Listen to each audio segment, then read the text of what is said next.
Xin chào mọi người, mình là Uyên đây. Vậy là sau hơn một tuần chúng ta đã gặp lại nhau.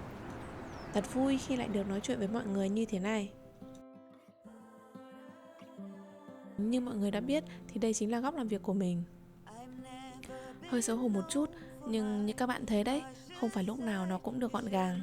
Có lẽ là do mình chưa biết cách tối ưu được không gian, nên cứ sau vài ngày dọn dẹp là nó lại trông như thế này đấy.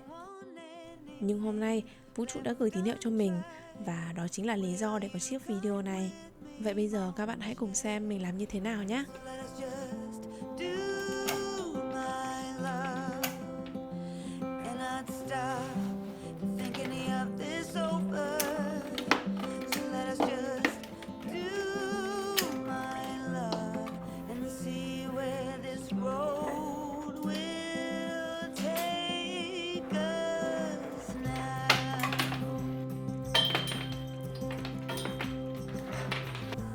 Sau khi bỏ hết đồ đạc vào dây điện, mình sẽ lau dọn qua một chút. Tuy nhà mình ở trên cao, nhưng cũng không tránh được bụi các bạn ạ. Chỉ cần vài ba ngày không dọn thôi là bụi sẽ ở mọi nơi luôn đấy.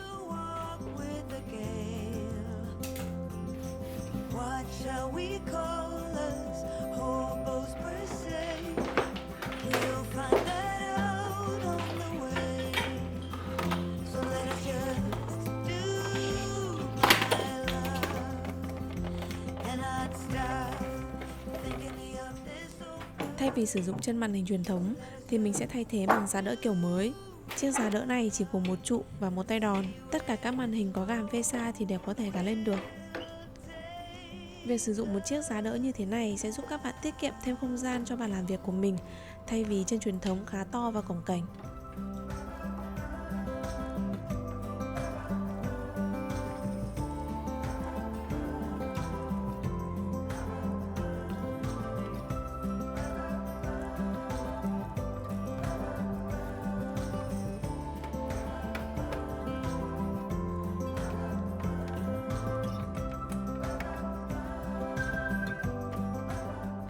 Khi đã gắn lên rồi thì trông nó cũng khá đẹp và gọn gàng phải không ạ? Một ưu điểm nữa là màn hình của bạn sẽ rất linh hoạt, có thể xoay ngang, dọc, lên xuống hoặc ngửa lên gập xuống rất dễ dàng.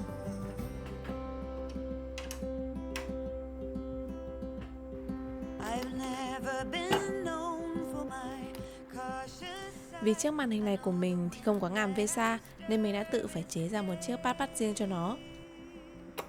Trông thì có vẻ đơn giản nhưng khá là chắc chắn đấy. Chiếc màn hình này thì mình sẽ dựng dọc để phù hợp hơn với việc chỉnh sửa video của mình.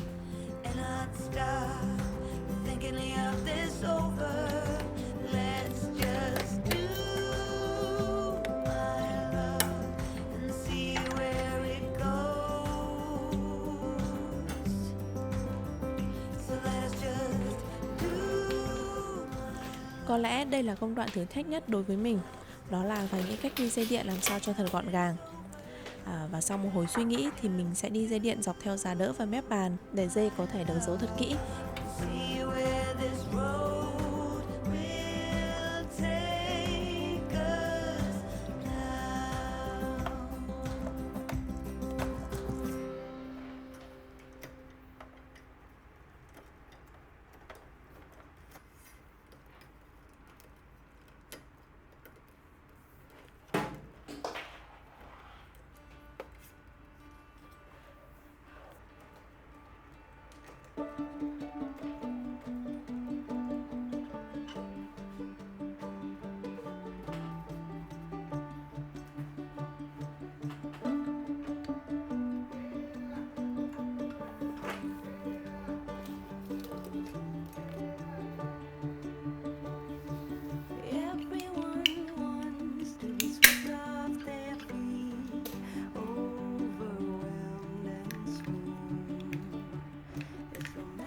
Sau khi phân loại xong thì mình sẽ sử dụng chiếc bọc dây điện như thế này để giúp chúng trông gọn gàng hơn. Rất dễ dàng để sử dụng phải không mọi người?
đến đây là cũng hoàn thành được kha khá rồi đấy ạ. Mặt bàn có vẻ giải phóng được thêm một chút không gian rồi. Trông cũng gọn gàng phết đấy chứ nhở.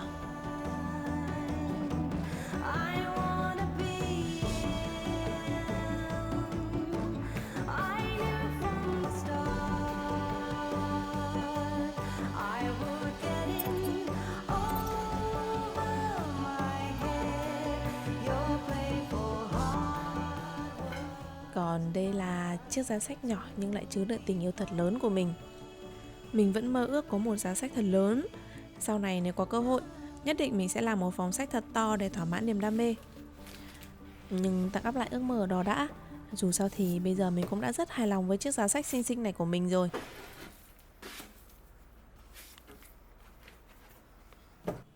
Trước đây thì mình cũng khá lười, nhất là những việc liên quan đến dọn dẹp. Nhưng từ khi có gia đình riêng thì mình cũng đã cố gắng để thay đổi. Cho đến bây giờ, dọn dẹp với mình cũng là một cách để giảm căng thẳng. Vì mỗi khi tập trung làm việc thì mình cảm thấy những suy nghĩ trong đầu được sắp xếp gọn gàng hơn.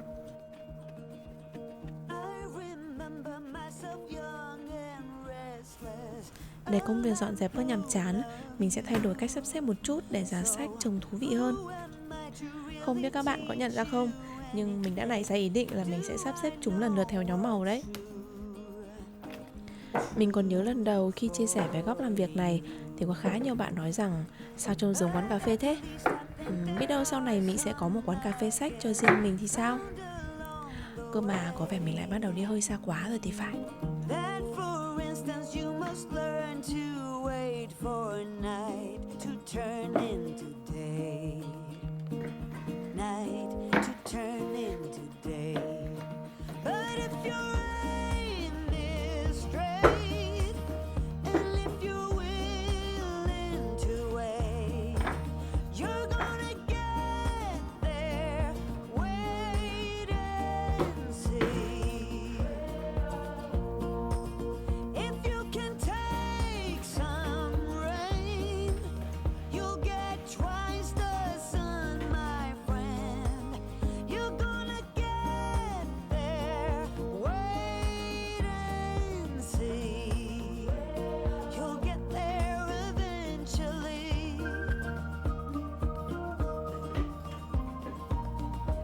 You try to run away from shadows, they always catch up.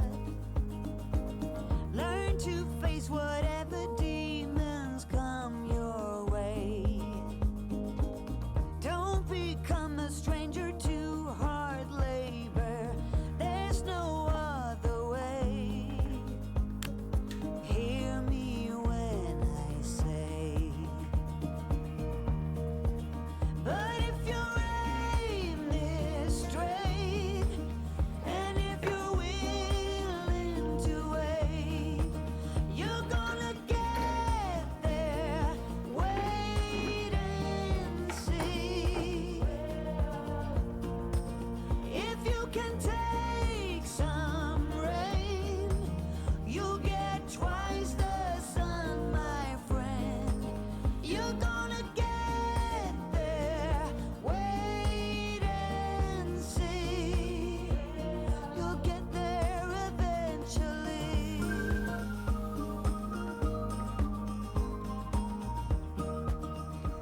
Vậy là tới đây công việc đã gần xong rồi. Đấy, mỗi lần dọn dẹp xong thì đồ đạc trông ngăn nắp như thế này đấy các bạn ạ. Lần này thì không biết được bao lâu nữa đây.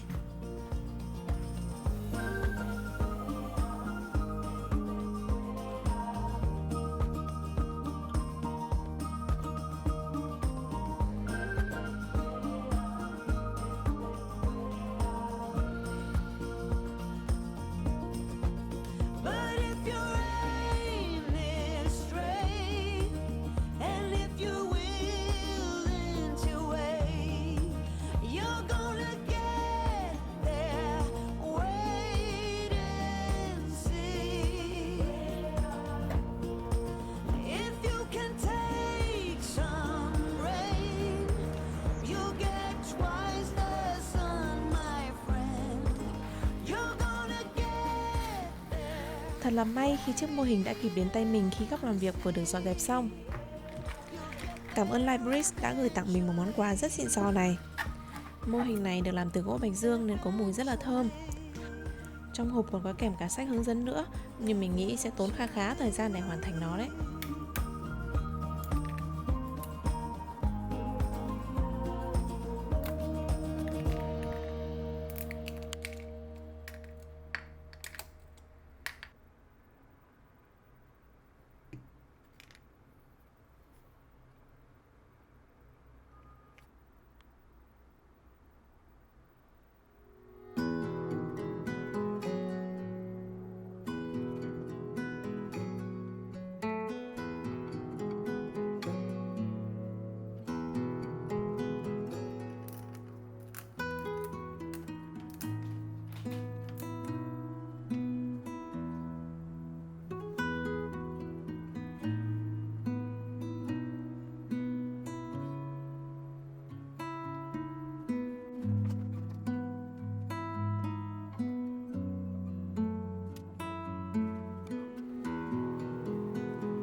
Vậy là sau hơn 6 giờ lọ mọ, mình cũng đã hoàn thành xong rồi đây. Mình cũng không ngờ rằng mình có thể kiên nhẫn ngồi đến tối để lắp ráp nó. Hơi đau lưng nhưng thành quả rất xứng đáng phải không?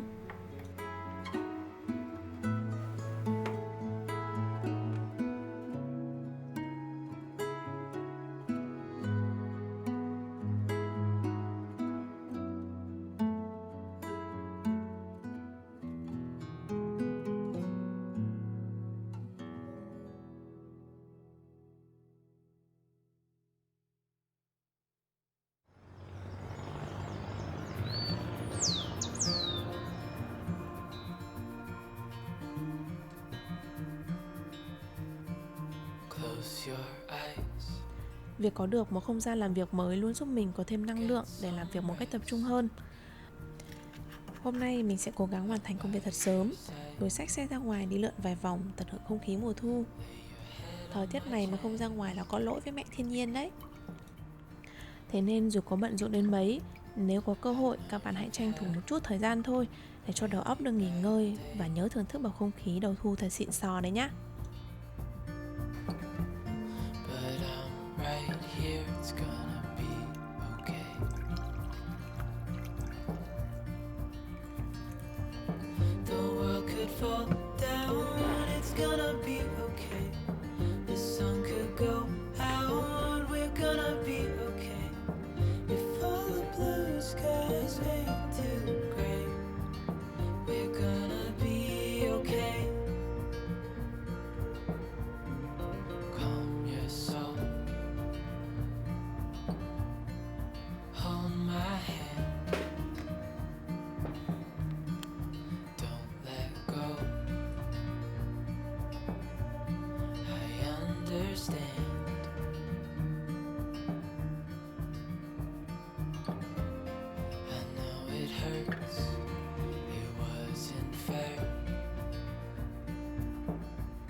It's over now, so don't despair. Vậy là góc làm việc của mình đã được sắp xếp gọn gàng rồi. Mọi người thấy có được không ạ? Hãy để lại bình luận xuống bên dưới cho mình biết nhé. Hy vọng rằng chiếc video này của mình sẽ đem lại cho các bạn thêm một vài ý tưởng mới, hay đơn giản chỉ là góp thêm một chút động lực để mọi người bắt tay ngay vào sắp xếp và dọn dẹp lại góc làm việc của mình. Hẹn gặp lại các bạn trong những video tiếp theo. Chúc các bạn tuần mới vui vẻ và thật nhiều năng lượng nha.